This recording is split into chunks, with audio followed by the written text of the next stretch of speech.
समय की भी क्या विडंबना है, जहाँ बचपन में हम भाई बहन लड़ाई झगड़ा करते हैं और फिर प्रेम के साथ मिलते हैं, वही भाई बहन बड़े होकर अलग हो जाते हैं।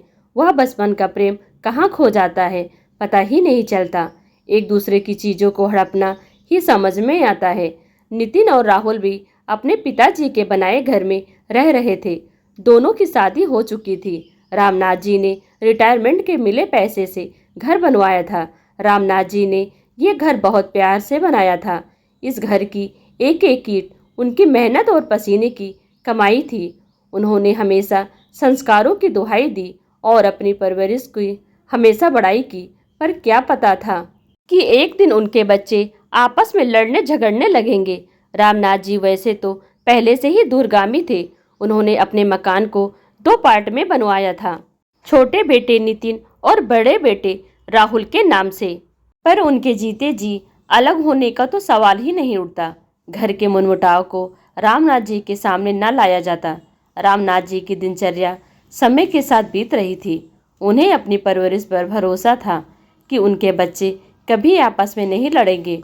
वह बुजुर्गों की संगोष्ठी में बैठते तो अपने परिवार की बड़ाई करते। बाकी बुजुर्ग भी उनकी सराहना करते ना थकते थे। रामनाथ जी ने अपने परिवार में कुछ नियम और कानून बना रखे थे। नितिन और राहुल दोनों की पत्नियों की आपस में ना पड़ती थी।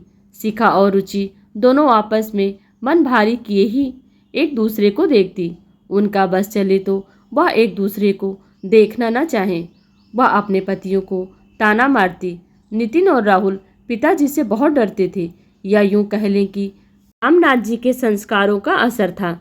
समय धीरे धीरे बीत रहा था, पर घर में संस्कारों की दुहाई देते देते रिश्ते अंदर से खोखले होते जा रहे थे। कोई एक दूसरे को पानी देने वाला न था। नितिन और राहुल का कमरा ऊपर था। रामनाथ जी नीचे रहते थे।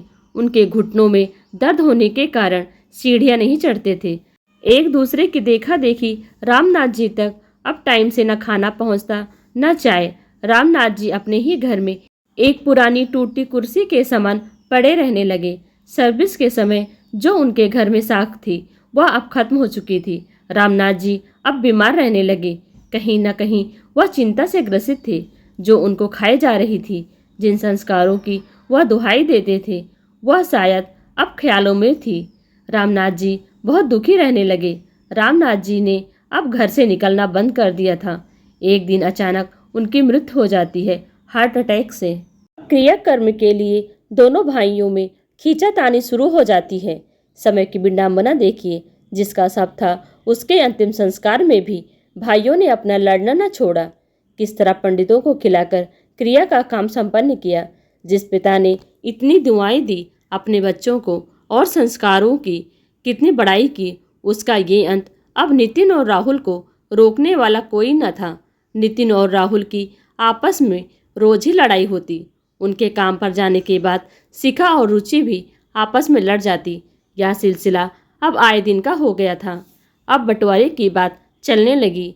यह बात रिश्तेदारों तक पहुंची। रामनाथ जी की बड़ी बेटी सुधा और उसके पति दिनेश नितिन और राहुल से मिलने के लिए आते हैं और समझाते हैं कि लोग क्या कहेंगे। पिताजी ने तो हमेशा अपने संस्कारों को सर्वोपरि रखा। तुम लोगों ने उनके मरने के बाद उनकी इज्जत को धो डाला। पर नितिन और राहुल किसी भी बात पर तैयार नहीं थे। सुधा और दिनेश बात करके चले जाते हैं। जाते जाते बोलते हैं, थोड़ा सोचो तुम दोनों। जब राहुल और नितिन ने पिताजी का मान न रखा तो वह बहन का क्या रखते। फिर एक दिन राहुल और नितिन ने सुधा दी और दिनेश जीजा को बुलाकर बंटवारे की बात रखी। सब लोग आंगन में इकट्ठा हो चुके थे। सब एक दूसरे पर आरोप लगा रहे थे। नितिन की बहुत बेइज्जती हुई। घर में नितिन की पत्नी रुचि वह भी अपनी एक एक बात को रखती जा रही थी। जो जलता है वही तड़पता है। नितिन और रुचि के साथ नाइंसाफी बहुत दिनों से चल रही थी। वह नितिन और रुचि अब एक होने के लिए तैयार न थे। उधर राहुल और सुधा को सारी कमियां सिर्फ नितिन और रुचि में ही नजर आ रही थी।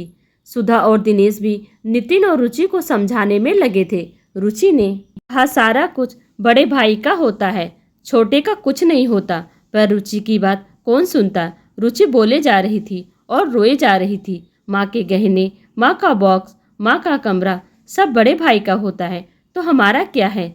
सुधा दी अभी भी एक होने के लिए कह रही थी। सुधा जी ने बोला, बड़े भैया सारा काम कर रहे हैं तो वही ना रखेंगे। नितिन और रुचि तिलमिला जाते हैं। रुचि ने सुधा दीदी जैसे दीवार पर अपना सर फोड़ने की कोशिश ना की। वह चुप होकर अपने कमरे की ओर चली और जाते जाते बोलती गई, अब मैं इन लोगों के साथ नहीं रह सकती। इधर सुधा दी भी गुस्से में बोली, ठीक है तो इस घर के 3 हिस्से होंगे, एक बड़े भैया का, दूसरा तुम्हारा और एक मेरा। रुचि वापस पलटकर नीचे आती है और बोलती है, कैसा आपका हिस्सा सुधा? पिता की प्रॉपर्टी में एक हिस्सा बेटी का होता है। रुचि गुस्से में लाल होती नहीं बोली, यह मकान मेरे नाम से है। इस मकान में मैं एक फूटी कौड़ी भी किसी को ना दूंगी। सुधा दी का गुस्से से तिलमिला जाती हैं। रुचि वहाँ से तेजी से निकलकर अपने कमरे में चली जाती है। राहुल और उनकी पत्नी शिखा सबकी नज़रों में अच्छा बनने की कोशिश करते हैं। सुधा दी अब बड़े भाई के यहाँ से आना जाना रखती हैं। पार्टियाँ चलती है पर छोटे भाई को नहीं पूछती। बंटवारे की बात तो हो गई पर अभी बंटवारा ना हुआ। बड़े भाई मटकते चटकते अपनी बहन के घर आना जाना हो रहा था। शिखा भी ऐसे बंठन के निकलती जैसे वह रुचि को चिढ़ा रही हो। क्या सब लेकर भी लोग अच्छे बने रहेंगे और सब कुछ सहने के बाद बोलने वाला बुरा हो जाएगा। रुचि और नितिन ने भी अपना बिजनेस अलग कर लिया। रुचि के मायके से उसे मदद मिलने लगी। नितिन ने अपना बिजनेस खड़ा किया पर बिजनेस एक दिन में खड़ा कहाँ होता है। 20 साल का बिजनेस एक दिन के बिजनेस के बराबर नहीं हो सकता। नितिन अपने बिजनेस को बढ़ाने के लिए दिन दिन भर भूखा रहकर इधर उधर घूमता। रुचि और नितिन स्ट्रगल करने लगे। बड़े भाई की सारी जिम्मेदारियां लगभग पूरी हो चुकी थी। बच्चे अच्छा कमा रहे थे पर नितिन और रुचि के बच्चे अभी छोटे थे। अभी सारी जिम्मेदारियां बाकी थी। लंबा सफ़र था। रिश्तेदारों ने भी पल्ला झाड़ लिया था। रुचि अपने पति का सपोर्ट बनकर खड़ी थी, एक मजबूत बीम की तरह। वह अब अपनी पूरी दुनिया को एक नए सूर्य से शुरू कर रहे थे, जहां मदद करने वाला कोई रिश्तेदार ना खड़ा था। पर कहते हैं ना, जिसका कोई नहीं होता उसका भगवान होता है। रामनाथ जी की इतनी लंबी सोच रखने के बावजूद भी आज उस घर में कला का कारण बना हुआ था। अगर दोनों भाई के नाम से मकान और प्रॉपर्टी थी तो वह अपना हिस्सा लेकर अलग अलग क्यों नहीं होकर चैन की सांस लेते, जबकि दोनों के मकान का एरिया भी समान था। कहते हैं ना, विनाश काले विपरीत बुद्धि। इस कहावत को समय चरितार्थ कर रहा था। क्या घर में रहने वालों से घर बनता है या घर में रह जाने से घर बनता है? जब आपस में प्रेम खत्म हो जाए तो अलग हो जाना ही समझदारी है। रस्सी को इतना न खींचिए कि वह तार तार होकर टूट जाए, फिर जोड़े से भी ना जोड़े। अगर रिश्तों में खिंचाव हो रहा है तो उसे काट दीजिए कि काटने के बाद जुड़ने लायक हो। जिन संस्कारों और प्यार की दुहाई देते हुए रामनाथ जी मर गए, क्या इस लड़ाई झगड़े से वह जिंदा है? किसी भी रिश्ते में अगर प्रेम और मानवता न हो तो अलगाव जरूरी है। प्रकृति का नियम है, जब किसी चीज का समय पूरा हो जाता है तो वह नष्ट हो जाती है। और जैसे एक पौधे में अगर कई पौधे निकल आते हैं तो उनका पनपना नहीं हो पाता, तो हम उस पौधे को अलग लगा देते हैं जिससे उसका विकास जल्दी जल्दी हो। और अगर रिश्तों में प्रेम खत्म हो गया है तो उसे अलग हो जाना चाहिए। थोड़ा समय और स्पेस चाहिए। धीरे धीरे वह प्रेम फिर से विकसित होने लगता है।